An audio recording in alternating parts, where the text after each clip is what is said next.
Okay, so we're continuing. We had an introduction, and then last week we took a look at something called teleology, which is the appearance of purpose and design that we see in the earth and in the universe. We especially focused on what is unique about the planet Earth. We're going to continue to look at what I'm calling challenges to Darwinian evolution. We've called this worldviews and conflict, so I just want to keep reminding people what we're talking about here. All people have a worldview. It's the way that we perceive the world around us. It's the overall perspective from which one sees and interprets the world, a collection of beliefs about life and the universe held by an individual or a group. And quite importantly, people naturally interpret evidence in a way that is consistent with their worldview. I brought this chart back in. We looked at it during the first session just as a reminder that we have evidence. So in this picture, you have the planet Earth in the middle, and people are looking at the same set of evidence. But people bring a worldview to the way that they look at and interpret the evidence. Very few people are just unbiased that can simply be convinced by the evidence. That you can be challenged by the evidence, but in the case of someone like Charles Darwin, he was a materialist at heart and an atheist at heart.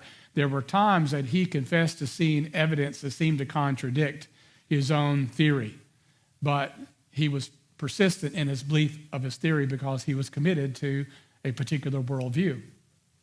And so I think many people today believe in Darwinian evolution because from the time that they were young, they were simply told through various venues that it's true. They see it in the television shows and the movies.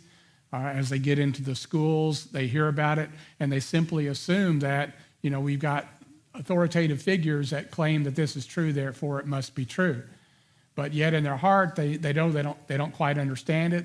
And a person like that, I think, can look at the evidence differently and come to a different conclusion. And that's really the point of sharing the materials like we're going to look at tonight. Because I think if you simply look at the evidence, you can see that contrary to what some people say, that Darwinism is not only a theory, it's a fact. I think you'll see as we examine the evidence that the facts really don't line up quite like they think that they do. And so some of these challenges, last week, again, teleology, focusing particularly on the earth. Tonight, we're going to look at two things, irreducible complexity, and that's where we have the video we're going to be examining. And then we're going to look at the challenges of abiogenesis, which is the origin of life. Most even evolutionists will admit this is a very weak point in their whole theory. There's never been brought forward any credible theory of how inorganic materials organized into a living cell. And we'll take a look at what they have themselves seen as a major challenge. And then we'll come back in the next session and we're going to look at a rapidly expanding area of knowledge today, which is the DNA that we have in our cells. And we'll be looking at a few other things. And some of these we'll look at fairly quickly. So, irreducible complexity. Darwin gave a falsification test for his theory, which is important. Any scientific theory, if you cannot ever disprove it, if you can't ever falsify it, it's not actually a theory. Charles Darwin said, if it could be demonstrated that any complex organ existed which could not possibly have been formed by numerous successive slight modifications, my theory would absolutely break down. Now, when he spoke of organs, I think what he was generally familiar with, there's roughly 79 or 80 organs, major organs in the human body. And during his day, people were very knowledgeable of the fact that humans have a heart and have lungs, and we have a brain and kidneys and liver. And people were familiar with it. We have the eyes and we have the nose and things like the pancreas and even the gallbladder. These are the kinds of organs that in his day people understood existed. Now, what Charles did not know, because they didn't have the technology to support it, is when you get down to the cellular level, there are small organs, which means organelle. And so there you have things like the mitochondria and the nucleus, and you have the endoplasmic reticulum and the Golgi apparatus, things that you heard about in school. So there are organs inside the individual cells. And it's actually only in recent years that we've come to understand that you could go smaller still, and all of our cells are filled with molecular machines, little robots that are performing incredible functions that sustain us. And we'll have some video that looks at those things as well. Again, that level of complexity was clearly not understood at the time of Darwin.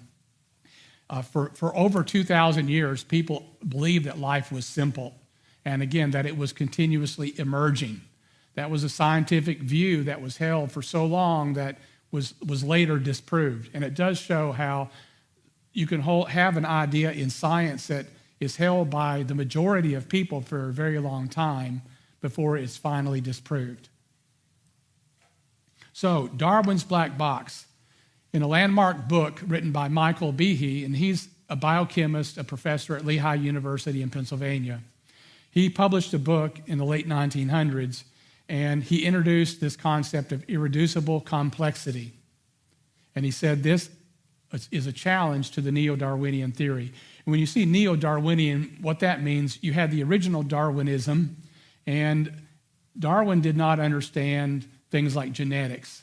And with Gregor Mendel coming along and beginning to help us to understand how genetics work, they had to, with a new theory, and it was neo-Darwinism combining the work of Mendel with the work of Darwin. So that's neo-Darwinism, sometimes called the modern synthesis. So he says, by irreducible complexity, I mean a single system composed of several well-matched, interacting parts that contribute to the basic function, wherein the removal of any one of the parts causes the system to effectively cease functioning. And he gives an illustration. I think most everybody here is familiar with the mousetrap. So the mousetrap consists of 5 components, and you see them there: the slammer, spring, holding bar, platform, and catch. If you take away any one part, the mousetrap doesn't function. So you have to have it all. It's a complex system. It's irreducibly complex, okay? Well, what you're going to see is life is built of irreducibly complex systems. And again, the Darwin model was any system that exists has to have been constructed by incremental small steps all along the way, with every step along the way having function. That's an advantage over what existed before. Here's an example of a molecular machine found in single-celled organisms. This is the bacterial flagellum. What do we know about this today? It has over 40 essential parts. It includes a bushing, a stator, a rotor, a drive shaft, a universal joint, a propeller. The flagellum is a rotary motor used to propel a bacterium in liquid. It spins at 17,000 and sometimes up to 100,000 revolutions per minute. The motor is acid-driven, it's liquid-cooled, and it's self-replicating. Now, this is a single-celled organism. This is what they call a simple cell. This is only one tiny part of the entire cell, of what they call a simple cell, okay? And you can't even see these with your eye. You have to have a microscope to even see these. So in the video, we're going to learn more about the mousetrap and the flagellum and the concepts. So here we go. This one will run actually about 15 minutes.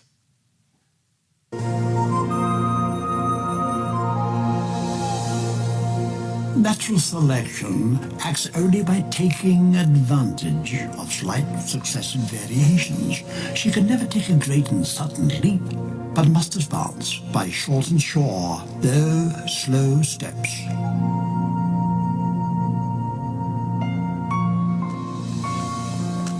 It's really interesting to notice that the more we know about life and the more we know about biology, the more problems Darwinism has and the more design becomes apparent.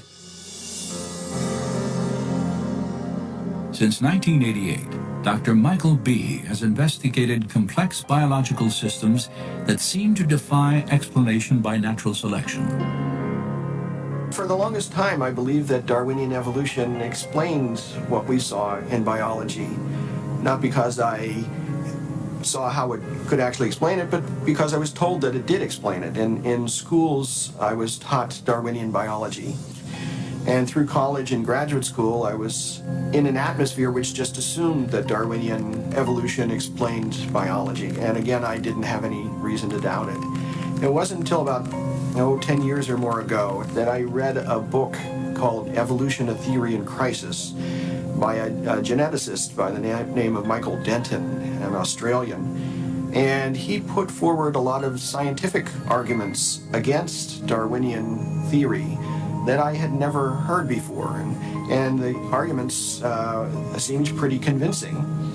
And at that point, I started to get a bit angry because I thought I was being led down the primrose path. Here were a number of very good arguments, and I had gone through a doctoral program in biochemistry, became a faculty member, and I had never even heard of these things.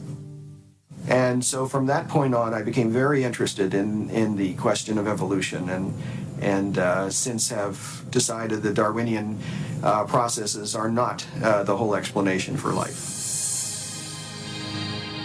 Michael Behe's skepticism derived in large measure from what modern biology has revealed about life's most fundamental unit, the cell. In the 19th century, when Darwin was alive, scientists thought that the basis of life, the cell, was some simple glob of protoplasm, like a little piece of jello or something that was not hard to explain at all. This perception didn't really change too much until the early 1950s. But in the last half century, our knowledge of the cell has just exploded.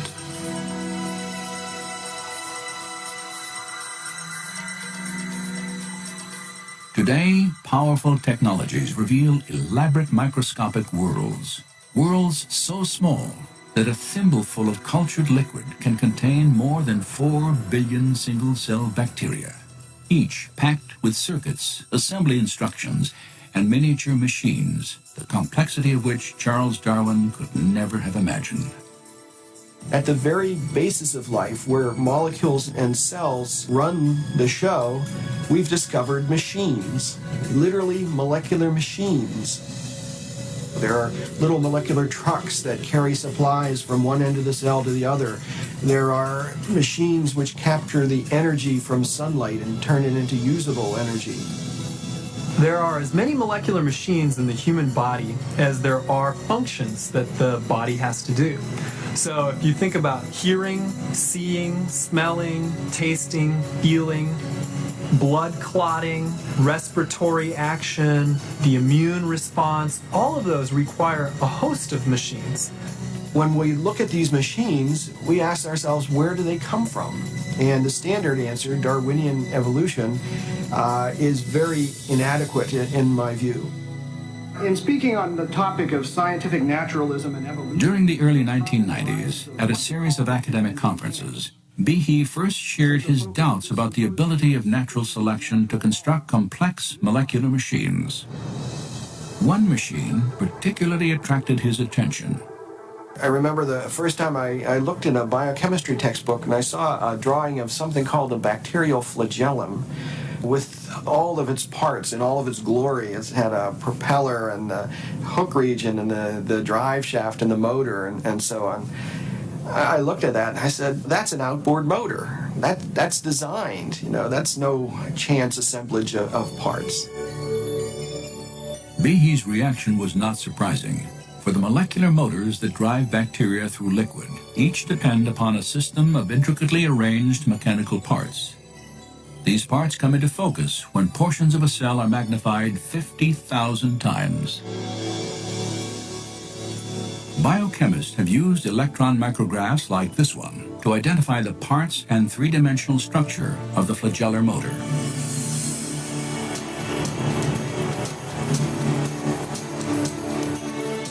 In the process, they have revealed a marvel of engineering on a miniaturized scale. Howard Berg at Harvard has labeled it the most efficient machine in the universe.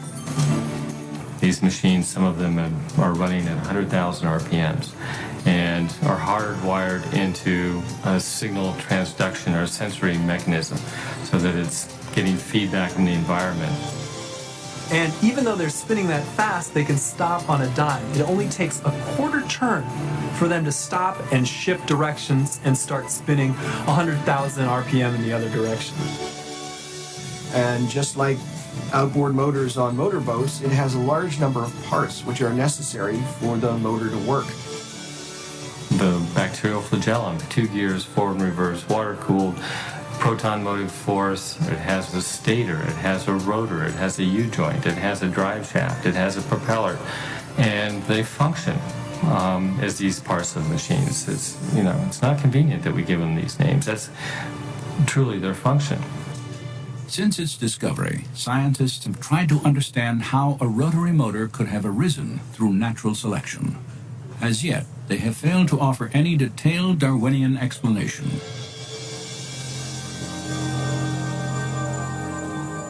To see why, we must understand a feature of molecular machines known as irreducible complexity. Irreducible complexity was coined by Mike Behe in describing these molecular machines. Basically what it says is that you have multi-component parts to any given organelle or system in a cell, all of which are necessary for function. That is, if you remove one part, you lose function of that system. The idea of irreducible complexity can be illustrated by a familiar, non-biological machine, a mousetrap. The trap is composed of 5 basic pieces: a catch to hold the bait, a strong spring, a thin bent rod called the hammer, a holding bar to secure the hammer in place, and a platform upon which the entire system is mounted. If any one of these parts is missing or defective, the mechanism will not work. All components of this irreducibly complex system must be present simultaneously for the machine to perform its function, catching mice. Irreducible complexity also applies to biological machines, including the bacterial flagellar motor. All told, there are about 40 different protein parts which are necessary for this machine to work. And if any of those parts are missing, then either you get a flagellum that doesn't work because it's missing the hook or it's missing the drive shaft or whatever, or it doesn't even get built within the cell. In evolutionary terms, you have to be able to explain how you can build this system gradually when there's no function until you have all those parts in place.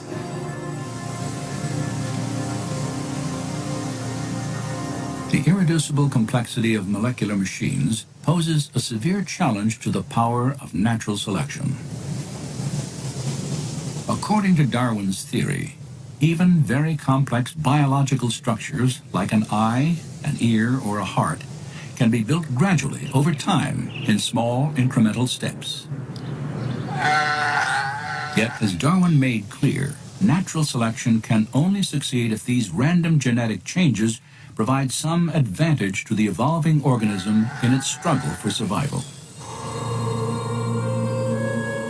As I have attempted to show, it is not necessary to suppose that the modifications were all simultaneous if they were extremely slight and gradual.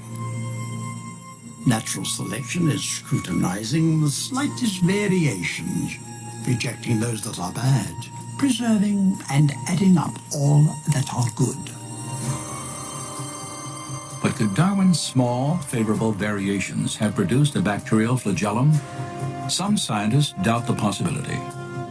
How could something new, like a bacterioflagellar motor and all the components that go with it, how could it develop out of a population of bacteria that don't have that system? When each change, according to Darwin's theory, has to provide some kind of advantage.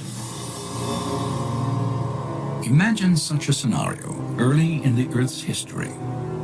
An evolving bacterium somehow develops a tail and perhaps even the pieces necessary to attach it to the cell wall. Yet without a complete motor assembly, this innovation would provide no advantage to the cell. Instead, the tail would lie immobile and useless, invisible to natural selection, which by definition can only favor changes that aid survival. The logic of natural selection is very demanding.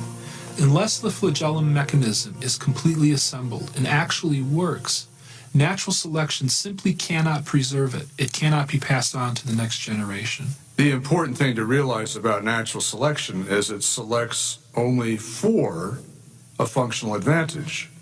In most cases, natural selection actually eliminates things that have no function or that have a function that harms the organism. So if you had a bacterium with a tail that didn't function as a flagellum, chances are natural selection would eliminate it.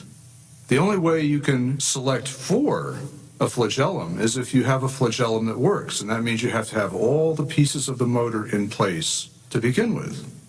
So natural selection can't get you the bacterial flagellum. It can only work after the flagellum is there and operating. In 1996, Michael Behe published a book titled Darwin's Black Box. In it, he argued that natural selection, Darwin's designer substitute, could not explain the origin of the bacterial flagellum or any other irreducibly complex biological system.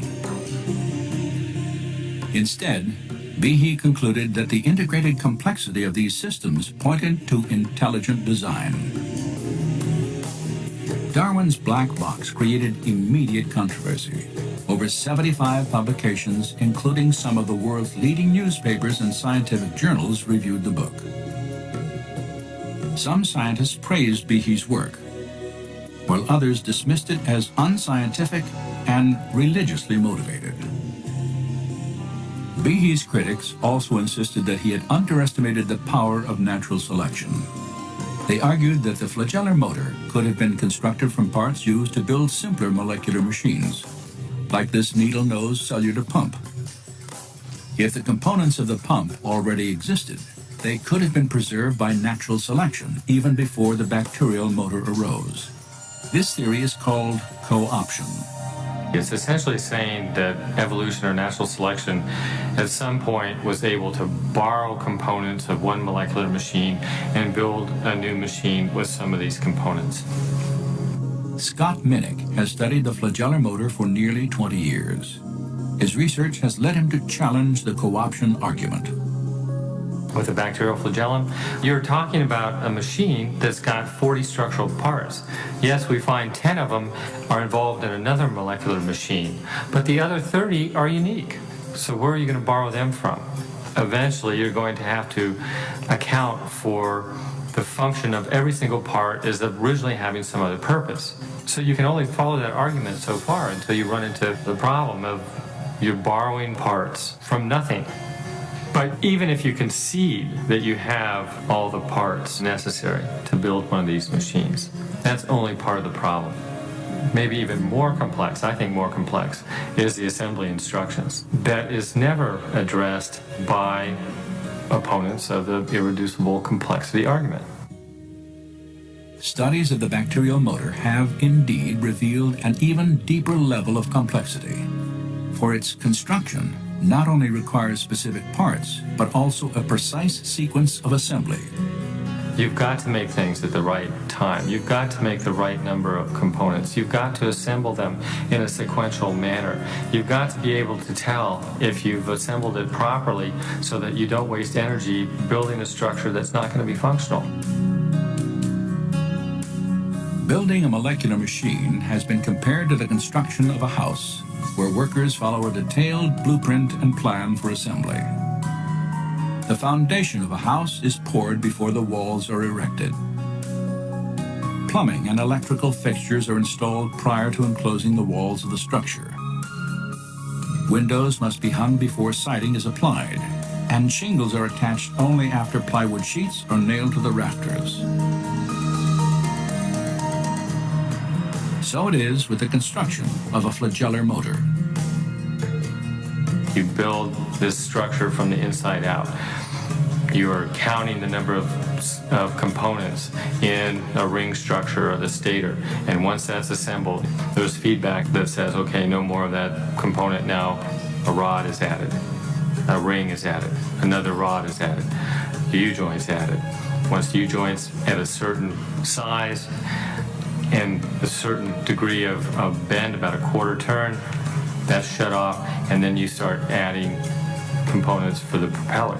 These are all made in a precise sequence, just like you would build a building.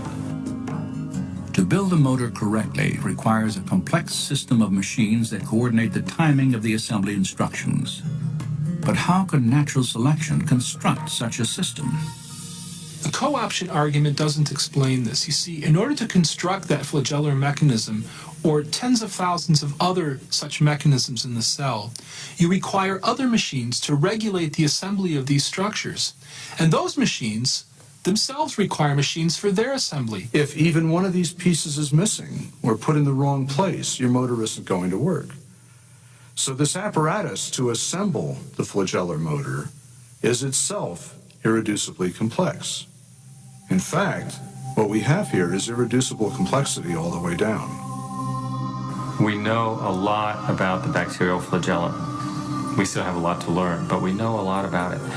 And there's no explanation for how this complex molecular machine was ever produced by a Darwinian mechanism. 150 years ago, scientists did not know about irreducibly complex molecular machines. Yet Charles Darwin anticipated the difficulty that systems such as these could pose to his theory. If it could be demonstrated that any complex organ existed which could not possibly have been formed by numerous successive slight modifications, my theory would absolutely break down.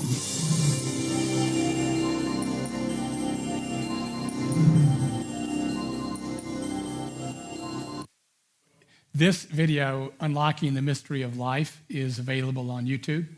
So if you want to see the full 1 hour production, again, it's Unlocking the Mystery of Life. But I think that does a really good job of explaining the concept of irreducible complexity. Living organisms actually have thousands of irreducibly complex systems. And again, I think it's quite difficult for the Darwinian explanation to account for all of these very complex systems. The ear with all of its 20 plus parts, the brain, which is extraordinarily complex, but actually you can go down further, like I said, to the molecular machine level. This is a diagram of ATP, and we're going to be watching some video here real quick that shows that. Hopefully it'll come through well. ATP synthase is the device here that actually takes ADP, adenosine diphosphate, and adds a phosphate to it to make it adenosine triphosphate. And that's the battery that operates in every single cell in your body, not just your body, but all living organisms. So whether you're talking about a human or a palm tree, or even the bacterial, like that you saw earlier, all of these operate using ATP as their battery packs. Well, the normal mode of production is this kind of a machine that you'll see here, and we'll watch it. Hopefully this plays well.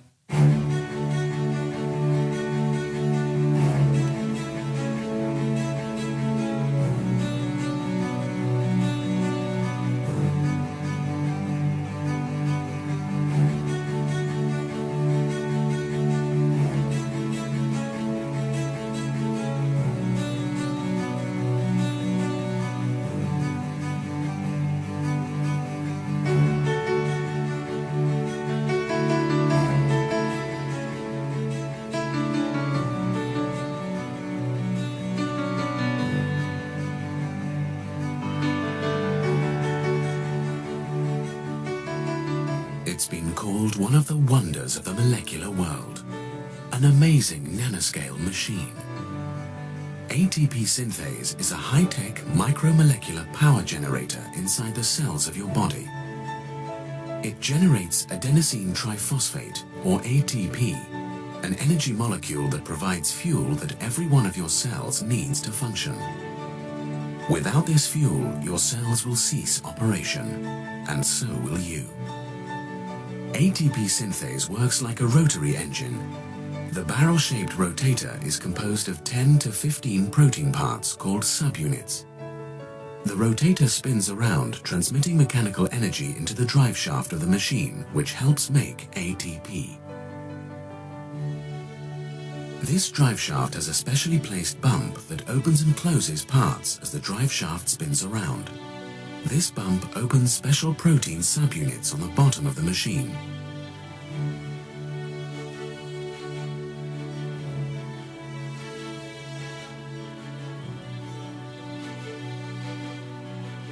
When the bottom subunits open, a spent energy molecule called adenosine diphosphate, or ADP, enters the machine. The mechanical motion causes the ADP to bind with an additional phosphate group, creating the ATP energy molecule. And the ATP drifts off into the cell, ready to power some biomechanical reaction.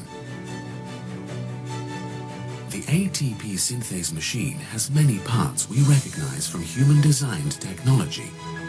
A rotor, a stator, a drive shaft, and other basic components of a rotary engine.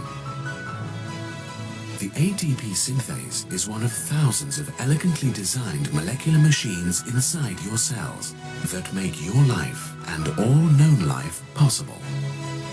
ATP synthase. An example of intelligent design. A few things about the ATP. Like I said, it's in every cell. It's the battery pack of every cell. Each ATP gets recycled about 1,000 to 1,500 times a day. And your body, in the course of a day, produces basically your body weight of ATP. So if you weigh 150 pounds, your body's producing 150 pounds of ATP every day. And I think what's quite remarkable, how often is this actually happening in terms of an ADP going into one of these rotary motors and converting to ATP? The estimate is 10 to the 20th power per second in your body. That's a really big number. So you have somewhere between 50 trillion and 100 trillion cells in your body. And there are so many of these. Again, every one of your cells is driven by ATP. So 10 to the 20th power per second is how many of these are being generated in your body. Now we've got a couple more videos, and hopefully they will play okay, to see some other. We're going to learn now about kinesin, another molecular machine.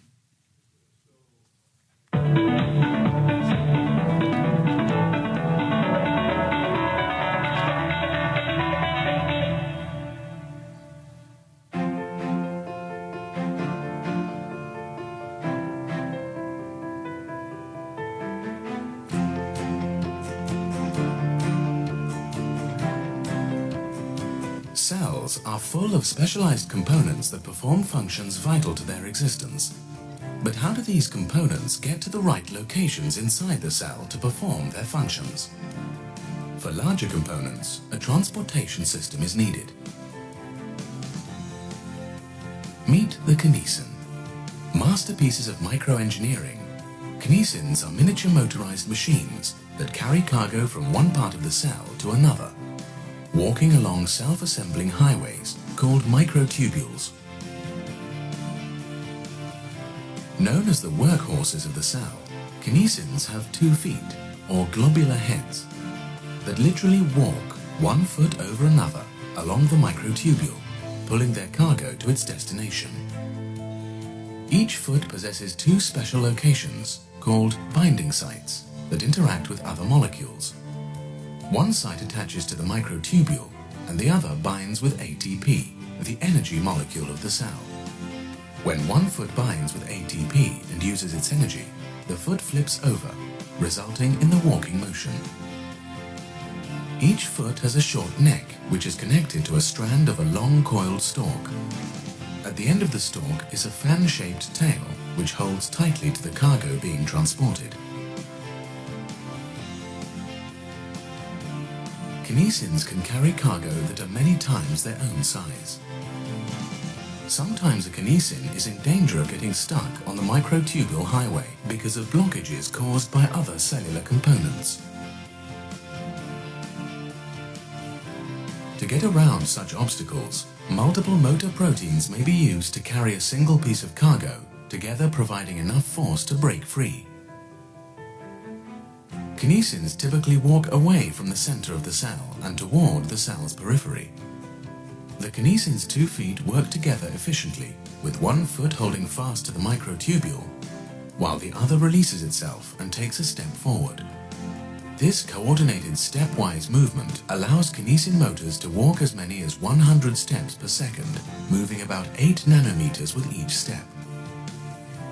When not carrying cargo, kinesins can shift to energy-saving mode to conserve fuel until their next job. The kinesin plays a vital role in many cellular processes, not just transporting materials, but also aiding cell replication. The walking kinesin molecular machine, another example of intelligent design.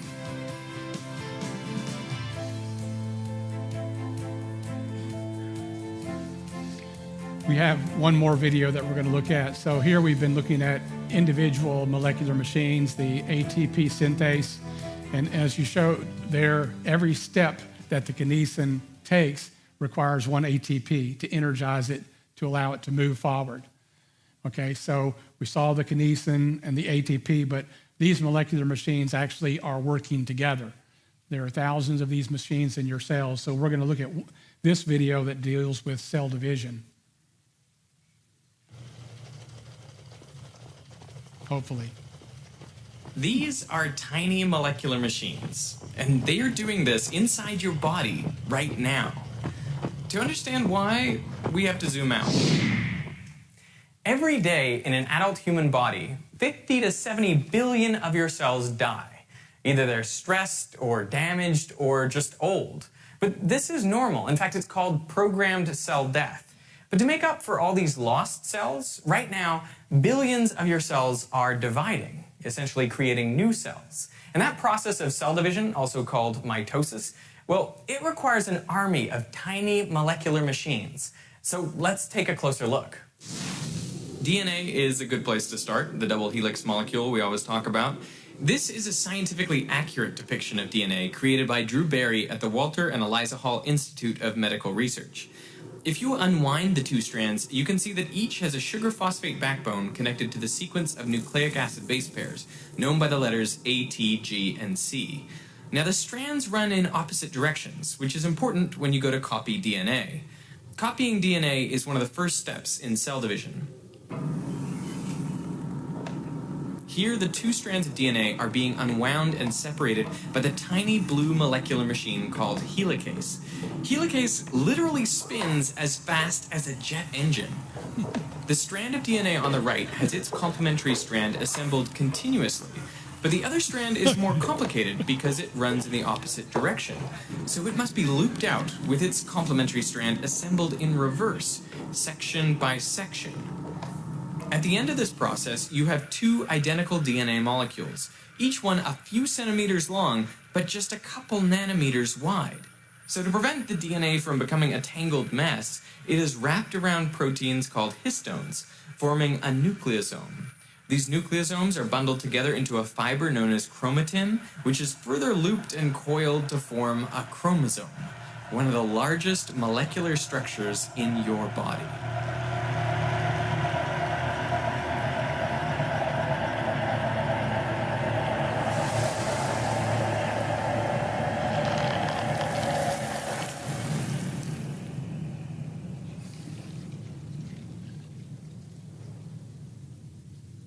You can actually see chromosomes under a microscope in dividing cells. Only then do they take on their characteristic shape. Otherwise, the DNA is more strewn inside the nucleus. The process of dividing a cell takes around an hour in mammals, so this footage is from a time-lapse. You can see how the chromosomes line up on the equator of the cell. Now, when everything is right, they are pulled apart into the 2 new daughter cells, each one containing an identical copy of DNA. Now, as simple as this looks, the process is incredibly complicated and requires even more fascinating molecular machines to accomplish it. So let's look at a single chromosome. One chromosome consists of two sausage-shaped chromatids, containing the identical copies of DNA made earlier. Each chromatid is attached to microtubule fibers, which guide and help align them in the correct position. The microtubules are connected to the chromatid at the kinetochore, here colored red. The kinetochore consists of hundreds of different proteins working together to achieve multiple objectives. In fact, it's one of the most sophisticated molecular mechanisms inside your body. The kinetochore is central to the successful separation of the chromatids. It creates a dynamic connection between the chromosome and the microtubules. For a reason no one's yet been able to figure out, the microtubules are constantly being built at one end and deconstructed at the other. While the chromosome is still getting ready, the kinetochore sends out a chemical stop signal to the rest of the cell, shown here by the red molecules, basically saying this chromosome is not yet ready to divide.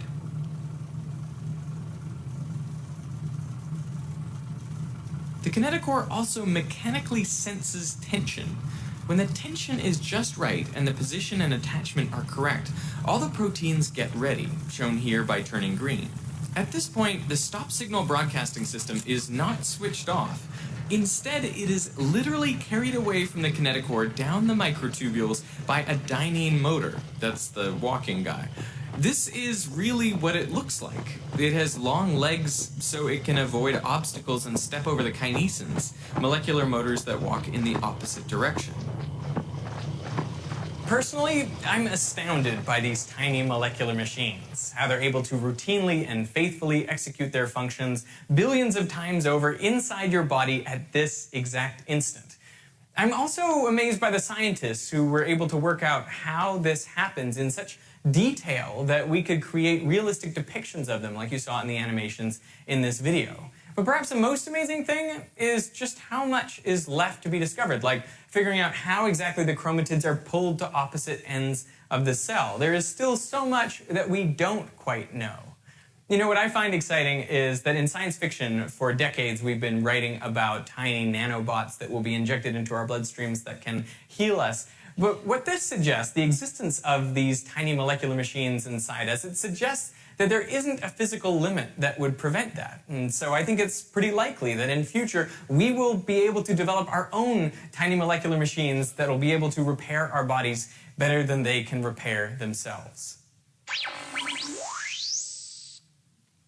Again, these videos are on YouTube, so if you want to look them up and see them that don't freeze, they're available.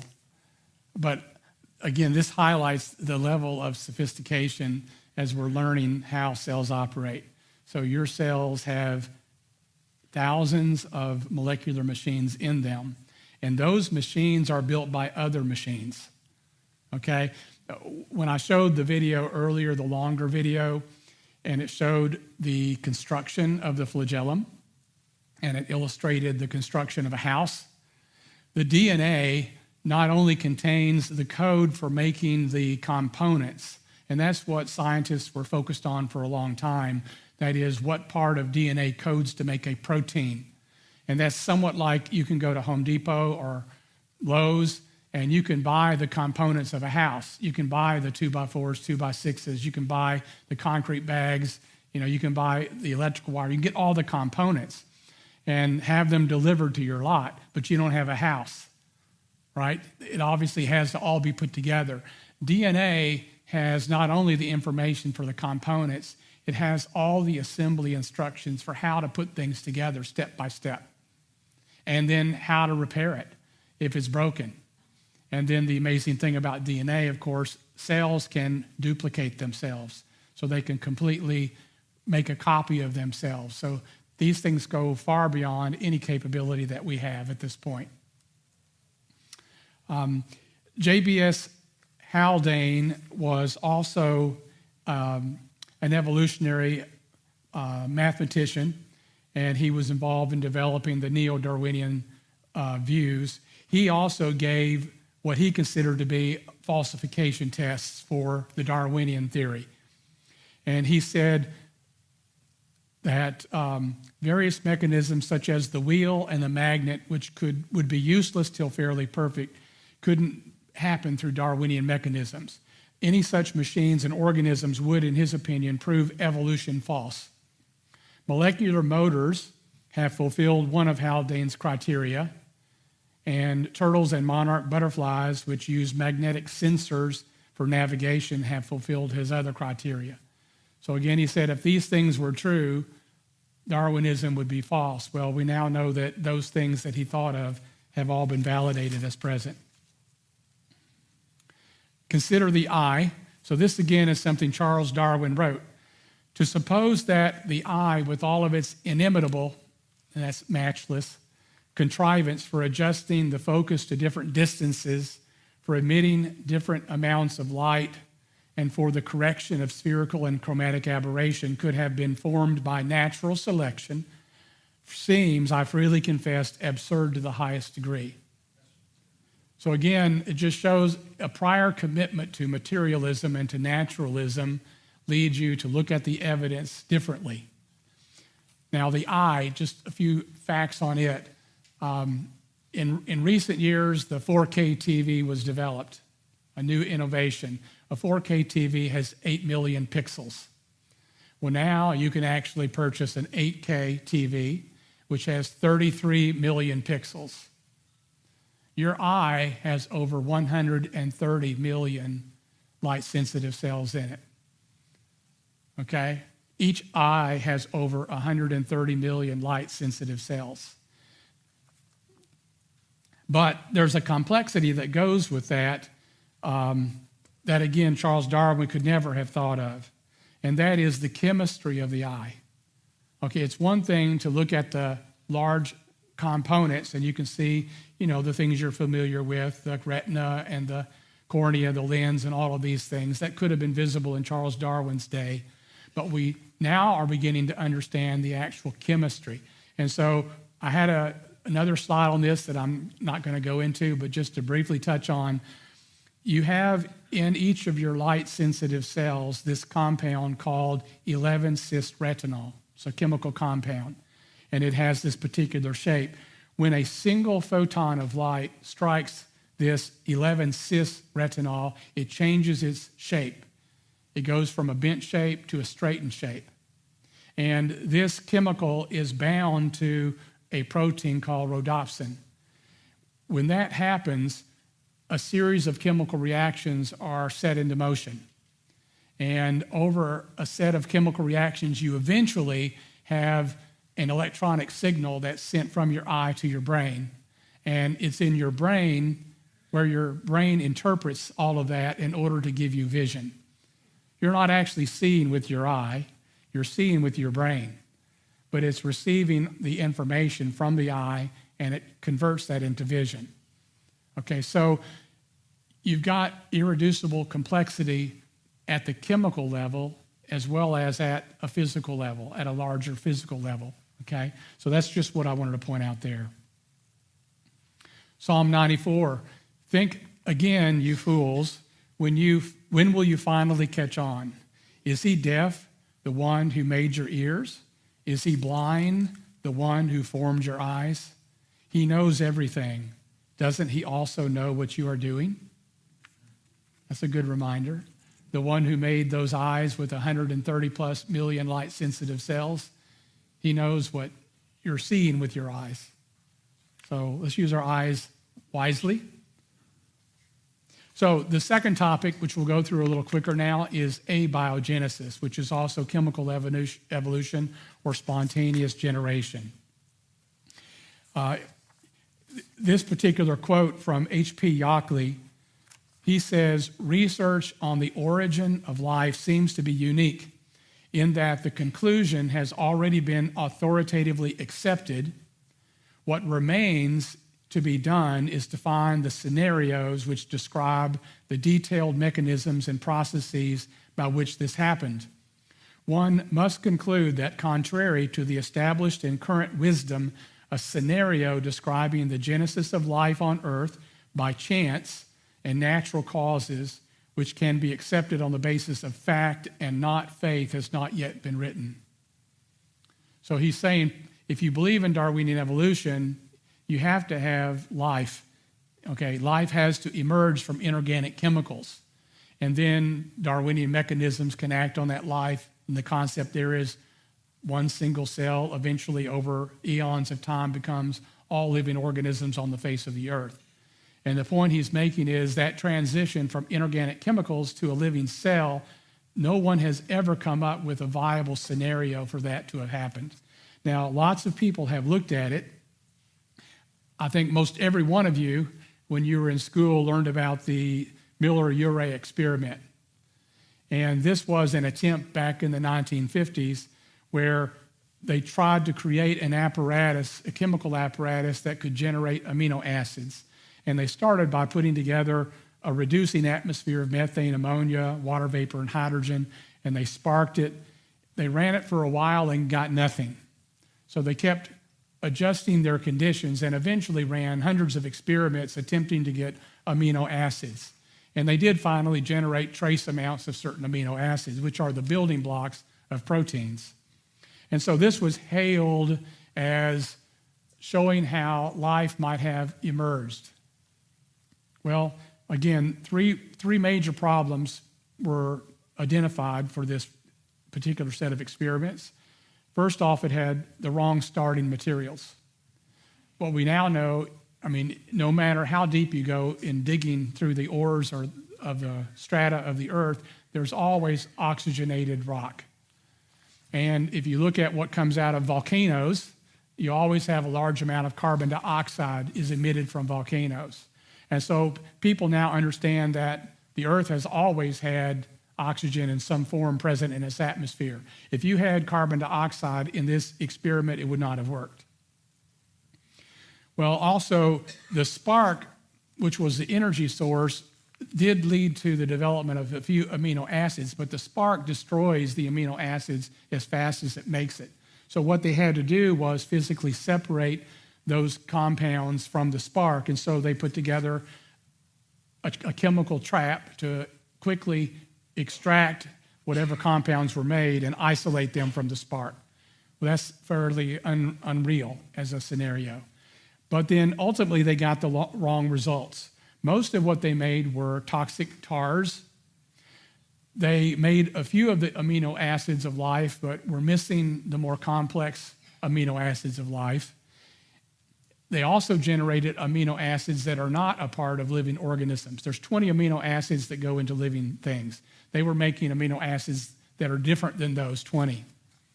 And then you probably remember chemicals often come in what are called racemic mixtures, and these are described as like our hands. So we have hands, and a left-handed and a right-handed. Each hand has 4 fingers and a thumb, but obviously they're oriented in opposite directions, right? Life is made up of left-handed amino acids. He made a racemic mixture, which means like a 50-50 mixture, which is typically what happens. It actually takes a lot of sophistication in order to only produce like an L only. A mixture of L and R would cause life not to be possible. Proteins would not form. And that's what they made. And of course, they did not make any proteins. You can have amino acids. That's a long ways from having actual life. Like say, go buy a can of green beans at the local store. You have all the components of life present. You've got the amino acids. You got even proteins.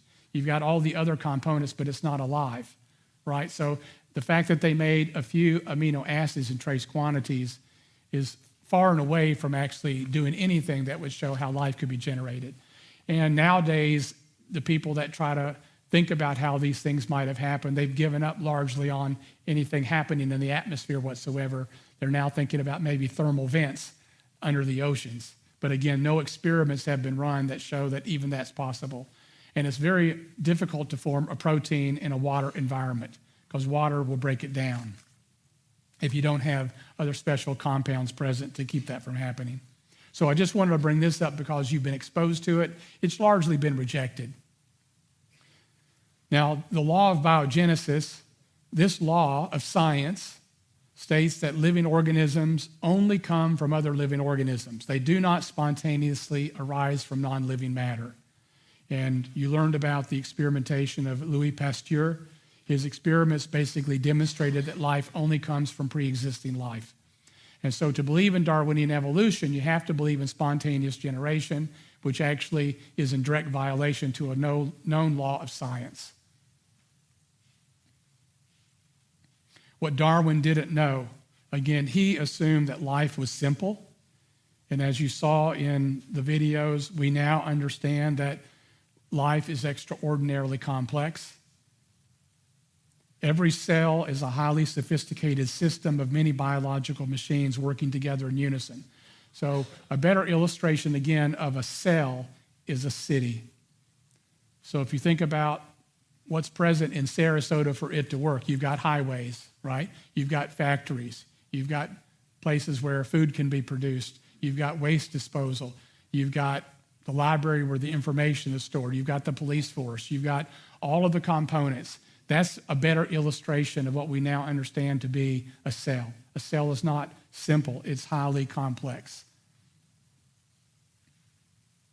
People have tried to do the math to understand how these things could have come about. And so at the more basic level, they look at if you have amino acids, and again, there's 20 that make up life. We'll look at those actually next week briefly. They're put together in a polymer, and they're in a way that they would not naturally link up. They're forced into forming a polymer in a non-natural sequence. So people have started to look at how could the first proteins have formed. And when they've looked at the math, again, the theory of evolution holds that the Earth formed 4.5 billion years ago by natural processes. Over a long period of time, chemicals bonded together to eventually form proteins and, again, a living cell. In an attempt to answer the question, chemical scientists, and it mentions Dr. Bradley and Thaxton, calculated the probability of amino acids naturally forming into a protein as 4.9 times 10 to the negative 191. Now, that's a number that's hard to get your mind around. It's estimated that the number of atoms in the universe is 10 to the 80. So the probability of these amino acids linking up in a non-natural sequence to make a protein is worse than picking out one atom from the universe. Okay, that was their math. Sir Fred Hoyle compared the probability of the formation of just one of the many proteins on which life depends as comparable to that of the solar system packed full of blind people randomly shuffling Rubik's cubes and all arriving at the solution at the same time. Yet a hypothetical simple cell would have at least 400 unique proteins, and in reality, a simple cell, those that we know about, have at least 2,000 proteins. And D.A. Bradbury calculated the probability of the formation not of a protein, but of all of the proteins that would be necessary to be present in a simple cell at 1 in 10 to the 57,800th power. Again, 10 to the 80 atoms in the universe. And just one example of kind of the chicken and the egg issue. DNA is a long, sticky, fragile molecule. And here's just another bit of factoid. So you've got 50 to 100 trillion cells in your body. And with the exception of your red blood cells, all of your cells have DNA. So imagine 100 trillion cells. DNA is actually in your cell about 6 feet long. 6 feet long. If you took all the DNA from your body and lined it up in a row, it would be twice the diameter of the solar system. It would be going from here to the moon 150,000 times. Or going from here to the sun about 400 to 500 times. That's how much DNA is in all of the cells in your body. Okay? So, but DNA, because it is so fragile, it has to be protected. And so DNA is wrapped in proteins called histones. Okay, without those, you've worked with electrical cords or with water hoses, and you know how easy it is to get them tangled? Well, imagine something that's only like 2 nanometers wide and it's 6 feet long, and you're packing it into a space of a cell in the nucleus that's so small you can't even see it with your eye. And so it has to be wrapped in histones to keep it from getting tangled up. Well, the DNA contains the information for making histones. And you have to have histones in order to protect the DNA. So which comes first? And that's the way much of life is. And as a matter of fact, to make histones, you need about 75 other proteins, as well as other components like ATP, in order to generate histones. So there are these kinds of complexities that are present, irreducibly complex kind of systems that remain a major challenge. So as we wrap up, Romans 1 again says, "For the truth about God is known to them instinctively. God has put this knowledge in their hearts. From the time the world was created, people have seen the earth and the sky and all that God made. They can clearly see his invisible qualities, his eternal power and divine nature, so they have no excuse whatsoever for not knowing God." Now, there are many scientists, including some that you saw in the video here, who I think had an open mind. They were trained in Darwinian evolution. But as they began to really understand the intricacies of the cell and things like irreducible complexity, they say that the evidence clearly points to an intelligent source that has to be behind it all. Now, other people will look at that evidence and simply reject it out of hand because they have a prior commitment to materialism. So this wonderful thing that we call life, a few scriptures on this. The Lord God formed the man, Adam, from the dust of the ground and breathed into his nostrils the breath of life. Life comes from God himself. For as the Father has life in himself, so he has granted to the Son to have life in himself. Jesus answered, "I am the way and the truth and the life. No one comes to the Father except through me." And then Peter, speaking to the Jews on Pentecost, said, "You killed the author of life, but God raised him from the dead, and we are witnesses of this." So life is from God. He is the source of life. And I think, again, looking at the science and studying the science and the complexity of it, we can, again, give glory to God as the source of life.